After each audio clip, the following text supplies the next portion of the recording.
Supercrack Estrella presenta el ovni de Carlomagno 51º 2951 87 N también séptimo 28 27 75 Los misterios del emperador Carlomagno, un semidios extraterrestre. Carlomagno tuvo un encuentro ovni muy cerca de este muestro en el Google Earth. Poner las coordenadas que pongo en el título del video, y ir a la ventana del Google Earth parte de arriba, pichar el reloj del histórico y ir hacia atrás en el tiempo hasta llegar al año 1943. Los presagios de muerte de Carlomagno. Dice el diccionario que un presagio es una señal o indicio que se interpreta como el anuncio de un hecho futuro.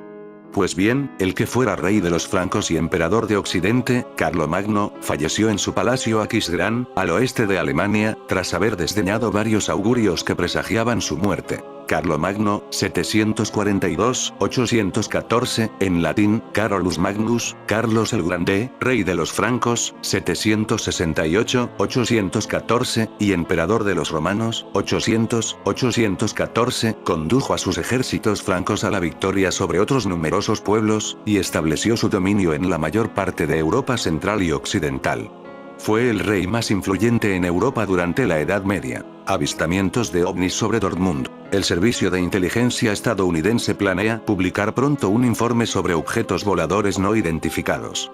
¿Podrían existir realmente ovnis, quizás incluso sobrevolando Dortmund? Al fin y al cabo, ya se han reportado avistamientos aquí. La reportera de Radio 91.2, Helga Kretschmer, informa sobre ovnis y otros avistamientos. Un residente de Dortmund ve un ovni en el Westfalenhalle. Era el 29 de mayo de 2021, a las 20:45, cuando un hombre llamado Ote observó en el aparcamiento de uno del Westfalenhalle un extraño objeto vertical en el aire. Ote tomó una foto con su móvil y la publicó en ufowatch.de. ¿Alguien puede explicarme este fenómeno? Recibió 12 comentarios. Buenas noches, eso se ve extraño, impresionante. La foto me recuerda al avistamiento de ovnis en Karlsruhe en 2010. OVNI resulta ser un truco publicitario. ¿Era ese extraño objeto vertical sobre el Westfalenhalle realmente un ovni? No, solo era un truco publicitario. Un destornillador inflable gigante, un globo aerostático de una empresa de herramientas. Eso no significa que no haya habido avistamientos de ovnis sobre Dortmund antes, incluso en la época de Carlomagno. Al menos, eso es lo que algunos afirman en línea. Hace unos 1300 años, según cronistas antiguos, se produjo un avistamiento milagroso de dos escudos voladores en llamas cerca de Oensiburg, Dortmund. Esto ocurrió justo cuando Carlomagno estaba a punto de aniquilar a los paganos sajones en Silburg. JJ Benítez afirma en la Hispalense que Colón y Carlomagno vieron ovnis. Más avistamientos en Dortmund. Después de todo, Internet está lleno de fenómenos extraños. Un video de YouTube del 20 de septiembre de 2020 sobre un avistamiento de ovnis en Dortmund, en el que no se ve gran cosa. Luego vino el incidente de mayo de 2021 con las extrañas cadenas de luces. Vi varios puntos de luz en el cielo. Probablemente había unos 10. Parecían estrellas, pero alineados con espacios entre ellos, y se movían en una sola dirección. Lamentablemente, tampoco eran ovnis. Eran, en realidad, un conjunto de satélites perteneciente a la compañía espacial privada de Elon Musk, el director ejecutivo de Tesla. Personajes históricos como Carlomagno o Cristóbal Colón fueron, según JJ Benítez, posibles testigos de avistamientos. En mi opinión, estos fenómenos estaban presentes en importantes acontecimientos históricos, afirma Benítez, e influían en ellos. Los que volaban en la Edad Media son los mismos que vuelan hoy en día, seres que no son humanos. En estos documentos se encuentran pistas que cualquier investigador actual identifica como manifestaciones propias del fenómeno ovni. La diferencia es que la gente que vivía en la Edad Media no tenían la capacidad para comprender y manejar nociones que para nosotros son comunes, como el concepto de gravedad o de nave aérea. Durante la Edad Media también encontramos multitud de avistamientos de cuerpos extraños y peculiares que nos llaman la atención. Pero cabe destacar el caso de Carlomagno, el hijo bastardo de Pepino el Breve y nieto de Carlos Martel. Nació en el año 742 y falleció en el 814, habiendo vivido 72 años, lo cual era considerado como una extrema longevidad para la época que transcurría. Durante su reinado se puede destacar la formación del Imperio Carolingio, que más tarde pasó a ser el Sacro Imperio Romano Germánico. Uno de sus historiadores, Gregoire de Tours, se encargó de explicar un extraño suceso que ocasionó que el emperador se cayera de su caballo, lo cual le originó graves daños. Esto se razona gracias al gran susto que se dio el animal al ver un objeto volante que brillaba como un segundo sol. A partir de entonces, Carlomagno decidió promulgar diversas leyes y edictos en los que se condenaba a muerte o a gran tortura a aquellos que llamaba los tiranos del aire, dando así comienzo al origen de la profesión de los ovniólogos. Una ocasión importante en que manifestaciones concretas del cielo ayudaron a los cristianos, se dio en plena campaña exterminadora de Carlomagno contra los paganos sajones. Así lo explica claramente el monje Lorenzo, en sus Anales Lauricenses. Explica en esta obra histórica cómo los sajones se habían rebelado contra las tropas de los francos, y avanzaban hacia el castillo de Sigisburg para conquistarlo. La oposición de los francos fue dura, motivo por el cual los sajones no pudieron culminar su gesta. Y leemos literalmente en la obra citada. Entonces, cuando los sajones advirtieron que las cosas no iban a su favor, comenzaron a construir andamios desde los cuales pudiesen saltar valientemente al castillo mismo. Pero Dios es tan bueno como justo. Superó su valor, y el mismo día en que prepararon el asalto contra los cristianos que vivían dentro del castillo, la gloria de Dios apareció en manifestación encima de la iglesia en el interior del castillo. Los que lo observaron, muchos de los cuales aún viven hoy en día, dijeron que tenían el aspecto de dos grandes escudos de color rojo llameante, y que se movían por encima de la iglesia. Y cuando los paganos que estaban afuera vieron este signo, cayeron seguidamente en la confusión y quedaron aterrorizados por el pánico, huyendo precipitadamente como consecuencia de la intervención de este poder aéreo. Los sajones se rindieron y decidieron en juramento solemne su conversión al cristianismo. Por lo tanto, acatar las leyes de Carlomagno. Entre los numerosos tesoros perdidos durante la Revolución Francesa, la corona de Carlomagno es sin duda uno de los más emblemáticos. Esta corona, utilizada durante las coronaciones reales francesas, simbolizaba el poder supremo de los reyes de Francia. Usada por gobernantes como Carlomagno, esta pieza de valor incalculable desapareció en el caos revolucionario de 1793, y desde entonces nadie sabe qué fue de ella. La tumba del emperador Carlomagno, rey de los francos considerado padre de Europa, continuará siendo un misterio por resolver, después de que un equipo de arqueólogos alemanes fracasara en un nuevo intento por encontrarla en la histórica catedral de Aquisgrán, al oeste del país. El jefe del departamento arqueológico de la ciudad, Andreas Schau, ha anunciado que las excavaciones más recientes, llevadas a cabo aprovechando la renovación de la antesala de la catedral, no han dado resultado. Asegura su biógrafo Einard en su Vita Caroli Magni, Vida de Carlomagno, que los 3 años anteriores a su muerte, el 28 de enero del 814 AC, estuvieron plagados de malos presagios como eclipses de sol y de luna, así como una mancha negra en el sol que permaneció visible durante una semana. Cabe recordar que, en la antigüedad, los eclipses, con independencia que fuesen solares o lunares, eran símbolos de malos augurios. No solo los astros conspiraban contra el emperador del Sacro Imperio Romano, también empezaron a suceder cosas misteriosas. Su palacio en Aquisgrán temblaba a menudo y la galería que lo comunicaba con la basílica se derrumbó. Asegura Einard que en todos los edificios donde habitaba Carlomagno se escuchaban extraños crujidos en los artesonados de sus aposentos. Carlomagno fundó en Maguncia un convento y una escuela. Unió las dos orillas del río Rin con un puente de madera que descansaba sobre bases de piedra. Obra magnífica, dice su biógrafo, que fue pasto de las llamas.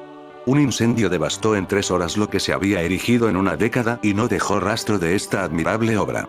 Huelga decir que Einard lo tomó como un presagio de su próximo final. Hasta el mítico poema épico El Cantar de Roldán, obra que narra la batalla de Roncesvalles, nos muestra a Carlomagno víctima de malos presagios. Por la noche Carlomagno tiene 2 sueños que le pronostican desastres. Carlomagno, al ver que los enemigos han muerto, da gracias a Dios y, como ya es muy tarde, acampa a orillas del Ebro. Y por la noche tiene otros 2 sueños premonitorios. La cosa no acaba aquí. Dicen las crónicas que la basílica de Aquisgrán fue alcanzada por un rayo. Tal fue el impacto que una manzana dorada que coronaba su pináculo fue estamparse contra la casa del obispo, en el edificio adyacente. Para colmo, una inscripción en latín que figuraba en la cornisa de este templo, entre la cúpula y los arcos que la sustentaban, donde se leía Carolus Princeps, empezó a desvanecerse de forma gradual pocos meses antes de su muerte. Los caracteres que rezaban Princeps se borraron tanto, que eran ilegibles. Pero el emperador seguía ajeno a las supersticiones, no en vano había heredado de su abuelo un objeto mágico, una reliquia de la cristiandad conocida como la lanza del destino, que protegía a sus custodios. De hecho, Carlomagno combatió en un total de 47 batallas, sin conocer la derrota y, curiosamente, murió poco después de que esta lanza sagrada se le cayese accidentalmente. En efecto, mientras conducía la última expedición a Sajonia contra Godofredo, rey de los daneses, Carlomagno vio caer del cielo una antorcha luminosa que atravesó el firmamento de derecha a izquierda, antes de la salida del sol. Todos se preguntaban qué presagiaba esta señal, cuando el caballo en que montaba el rey bajó súbitamente la cabeza y arrojó al monarca con tal fuerza, que tuvo que ser levantado por sus servidores. La fíbula de su manto estaba rota, arrancado el talí de su espada. La lanza que sostenía con fuerza, se escurrió de su mano. Y, es que, como dice el refrán, tanto va el canto a la fuente que al final se rompe. ¿Sabías que Carlomagno es un personaje icónico del Camino de Santiago? Aunque no está comprobado, la leyenda relata cómo el rey se encuentra una noche con el apóstol Santiago, encomendándole una misión. A pesar de que Carlomagno ya había muerto cuando se descubrió la tumba del apóstol, esta historia del camino le atribuye el papel de iniciador de las peregrinaciones a Santiago de Compostela. Te contamos esta historia del camino. En primer lugar, debemos destacar el papel de Carlomagno como rey y emperador. Su mayor objetivo fue unificar la Europa occidental en todos los ámbitos posibles, realizando numerosas hazañas para conseguirlo. Su relación con el camino comienza después de que la retaguardia de su ejército fuera derrotada por los vascones en Roncesvalles, Navarra, en el año 778. Esta derrota se convirtió en una leyenda conocida por todo el occidente gracias al Cantar de Roldán, un poema épico de varios miles de versos que narra esta batalla de forma legendaria y fantástica. En el libro cuarto del Códice Calixtino, manuscrito custodiado en la propia Catedral de Santiago de Compostela, llamado Historia Turpini, relata la consecuencia de la aparición del apóstol Santiago a Carlomagno. Santiago le indica el camino de las estrellas que debe seguir hasta su sepulcro, donde la misión era muy clara. Carlomagno debía liberar de los musulmanes la zona en donde descansarían las reliquias del apóstol. Hasta en 3 ocasiones se le apareció el santo, y él, confiando en la promesa apostólica y tras haber reunido a un gran ejército, entró en España para combatir a los infieles. Carlomagno empezó su heroica andadura siguiendo las estrellas hacia Compostela en una expedición que le llevaría a la salvación de su alma. Empezó por Pamplona, donde no pudo asediarla debido a las murallas que la rodeaban, hasta que le pidió a Dios que le ayudase a combatir estas tierras. Cayeron las murallas y Carlomagno pudo llevar a cabo su promesa. Le salvó la vida a los saracenos que quisieron bautizarse en Santiago y por tanto acompañarlos a Galicia, y les quitó la vida a los que se negaron. Esto fue lo que dio origen a muchas de las leyendas jacobeas, desde que inició su camino en Roncesvalles hasta Santiago de Compostela. La historia del monarca sarraceno Aigolando, la batalla con el bárbaro rey Furro en Monjardín, la lucha con el gigante Ferragut, la destrucción de Lucerna, y otras muchas fábulas y fantasías dignas de conocer. Tanto en el libro Historia Turpini como en el resto de la literatura épica, queda marcada la relación entre Carlomagno y el apóstol, dejando su huella en muchas tradiciones populares a lo largo de todo el Camino de Santiago. A pesar de que no podemos conocer toda la historia del camino, estas leyendas nos animan a seguir conociéndolo y toda la magia que le rodea. El libro secreto de Carlomagno, el más extraño e indescifrable códice del mundo junto al manuscrito Voynich. El libro imposible que nadie ha podido leer. El Codex Ronzi es un tesoro codificado que desafía las fronteras del conocimiento humano. Sumérgete en el enigma del Codex Ronzi, uno de los libros más misteriosos de la historia.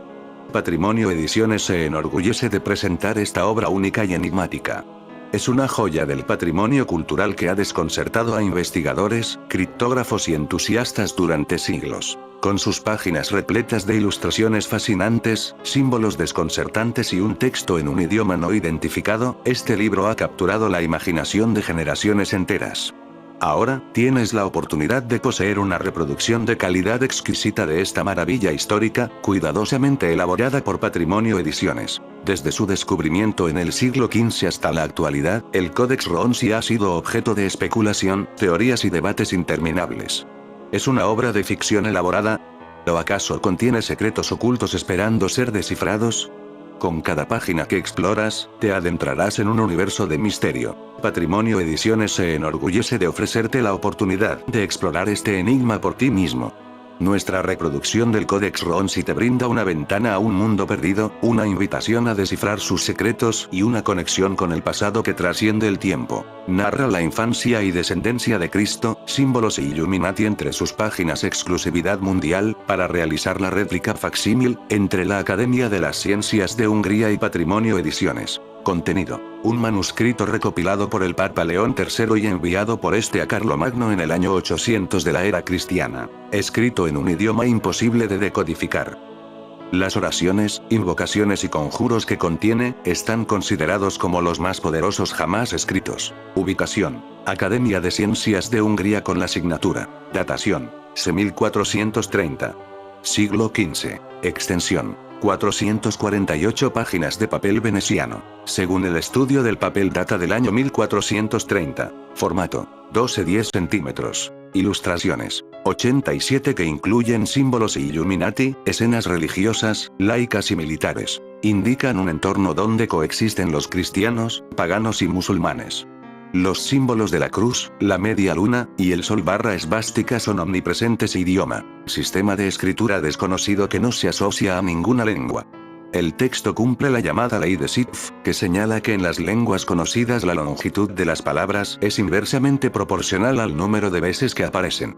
El número de símbolos usados en el códice es cerca de 10 veces superior a los de cualquier alfabeto conocido, pero algunos símbolos aparecen raramente, por lo que podría tratarse no de un alfabeto, sino un silabario, o similar a los ideogramas chinos. Encuadernación: piel natural de cabra. Una civilización desconocida enterrada bajo el hielo de la Antártida esconde un misterio que Carlomagno dejó escrito.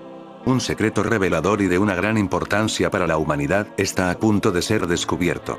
La tumba de Carlomagno, probablemente la personalidad más importante de la Alta Edad Media, ahora está perdida. Su tumba había sido abierta 2 veces, la primera en el año 1000 y luego en 1165, cuando se extrajo su cuerpo. La primera vez que se abrió su tumba fue en el año 1000 por orden del joven emperador Otón III.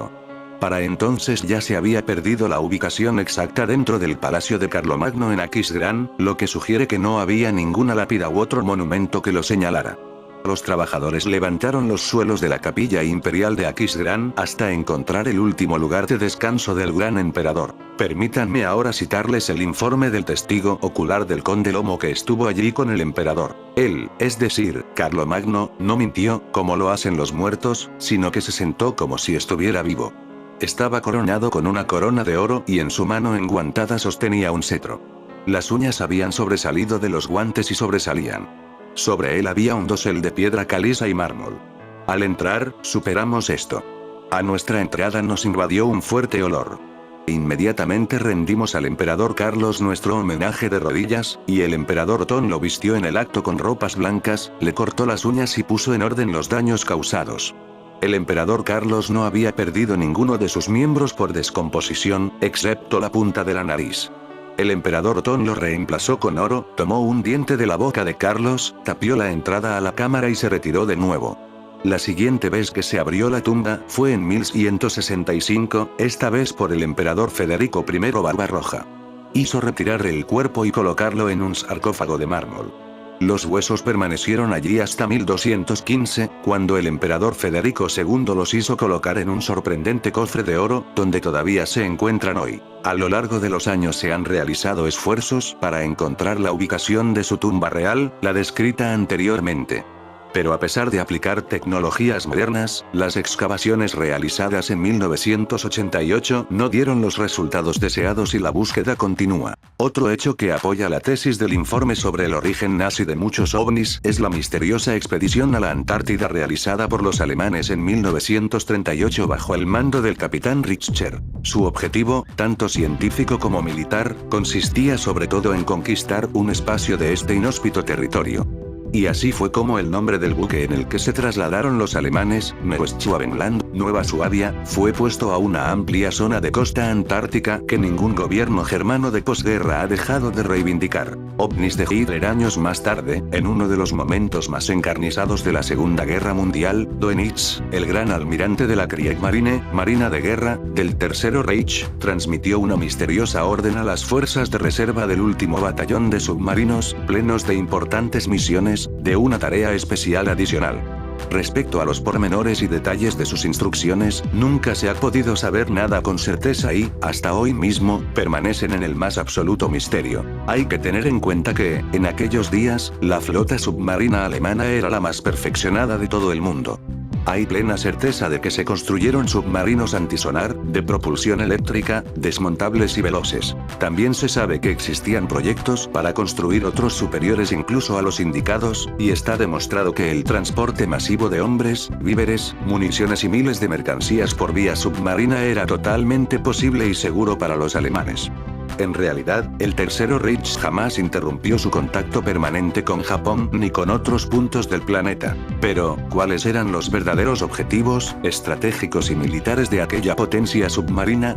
Algunos dicen que parecían ser otros muy distintos a ganar la guerra entablada en la superficie. Lo cierto es que los documentos capturados por los aliados, relacionados con la armada submarina alemana, durante la Segunda Guerra Mundial, sus misiones, tácticas, objetivos, etc., aún están bajo prohibición de consulta sin ninguna clase de justificación. Aunque, sin duda, como apunta el informe que recibí, habrá una que los aliados y algunos más conocen. Algo que añade más misterio al asunto es que, hasta hoy, no se sabe el paradero de cerca de 100 submarinos, prácticamente indestructibles por causas naturales. Los aliados han revisado bien sus hundimientos de submarinos alemanes y no les salen las cuentas. Pero tal cantidad de submarinos volatilizados, sin dejar ningún rastro, representa una enorme flota. Además, no se trata de submarinos normales, ya que incluso buena parte de los mismos eran del tipo U-21, unos supersubmarinos fabricados en las postrimerías del Tercero Reich y muy perfeccionados. Así, los tipos U-21 y U-23 eran de gran tamaño, pero estaban construidos por módulos y podían desmontarse para ser trasladados. Los enormes submarinos mercantes del tipo U-10 tenían gran facilidad para transportar los módulos individuales destinados a construir los anteriores o para que navegasen, desmontados, en su propio seno. La misteriosa desaparición de 100 submarinos. La única explicación para este misterio supone en nuevas preguntas. ¿Serán estos barcos desaparecidos los submarinos fantasmas que, desde 1945, son vistos de vez en cuando en el mar? Dispondrán, para esconderse, de bases especiales, protegidas e indetectables, tal vez en el seno de los eternos hielos polares. Al menos existen fotos que permiten apreciar la identidad entre un submarino fantasma, oficialmente de origen desconocido, y un submarino alemán tipo U-23. Aprovechando el buen clima invernal antártico, en el invierno de 1946, recién acá una derrota inexplicable. Pasa la guerra en Asia, llegó a la Antártida, bajo el mando del almirante estadounidense Richard B., una importante flota estadounidense. Esta expedición tenía como nombre clave High Jump, término deportivo inglés para designar el salto de altura. Después de una meticulosa y larga preparación, el convoy arribó a la Antártida en febrero de 1947, pero se dio por finalizada apresuradamente el día 3 de marzo de ese mismo año.